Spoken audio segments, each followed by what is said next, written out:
Subscribe and share my channel Sudarsana. Shri గురుభ్యో నమః.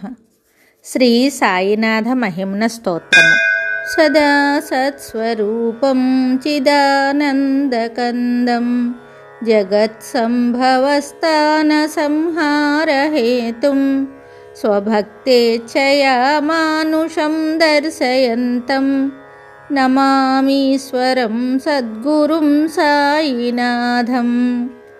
భవద్ధ్వాంతవిధ్వంసమార్తాండమీడ్యం మనోవాగతీతం మునిర్ధ్యానగమ్యం జగద్వ్యాపకం నిర్మలం నిర్గుణం త్వాం నమామీశ్వరం సద్గురుం సాయినాథం. భవాంబోధిమగ్నార్ధితానాం జనానాం స్వపాదాశ్రితానాం స్వభక్తిప్రియాణాం సముద్ధరణార్థం కలౌ సంభవంతం నమామీశ్వరం సద్గురుం సాయినాథం.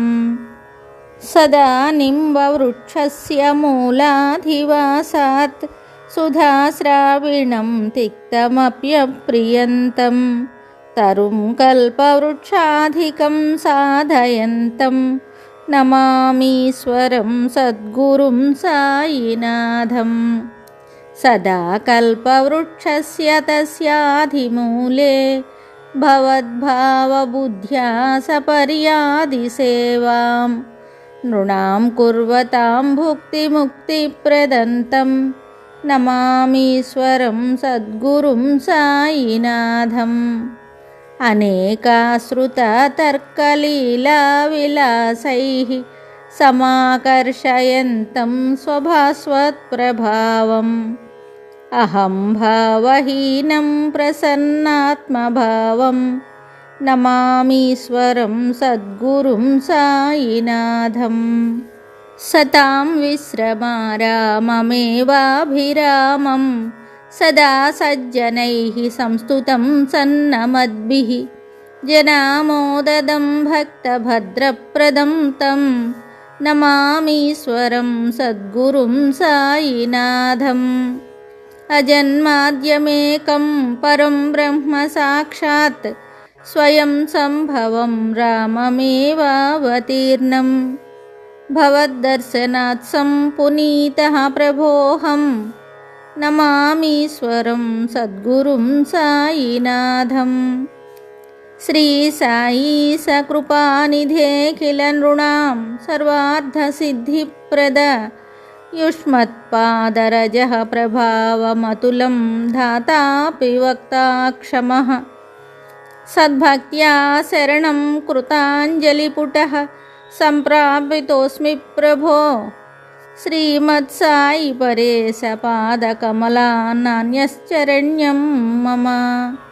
సాయి రూపధర రాఘవోత్తమం భక్తకామవిబుధద్రుమ ప్రభుం మాయయోపహత చిత్తశుద్ధయే చింతయామ్యహమహర్నిశం ముదా. శరత్సుధాంశు ప్రతిమ ప్రకాశం కృపాతపత్రం తవ సాయినాథ త్వదీయపాదాబ్జ సమాశ్రితానాం స్వచ్ఛాయయా తాపమపాకరోతు. ఉపాసనీ దైవత సాయినాథ స్తవైర్మయోపాసని నాస్తు తస్త్వం రమేన్మనో మే తవ పాదయుగ్మే భృంగో యదాబ్జే మకరందలుబ్ధః అనేకజన్మార్చిత పాప సంక్షయో భవేద్భవత్పాదసరోజదర్శనాత్. క్షమస్వ సర్వానపరాధపుంజకాన్ ప్రసీద సాయీశ గురో దయానిధే. శ్రీ సాయినాథ చరణామృతపూతచిత్త తత్పాదసేవనరతా సతతం చ భక్త్యా సంసారజన్మదురితౌహ వినిర్గతాస్తే కైవల్యధామ పరమం సమవాప్నువంతి. స్తోత్రమేతత్పఠేద్భక్త్యా యో నరస్తన్మనాః సదా సద్గురోః సాయినాథస్య కృపాపాత్రం భవేద్ధ్రువం. ఇది శ్రీ సాయినాథ స్తోత్రము సంపూర్ణం. శుభం. Subscribe and share my channel Sudarsana.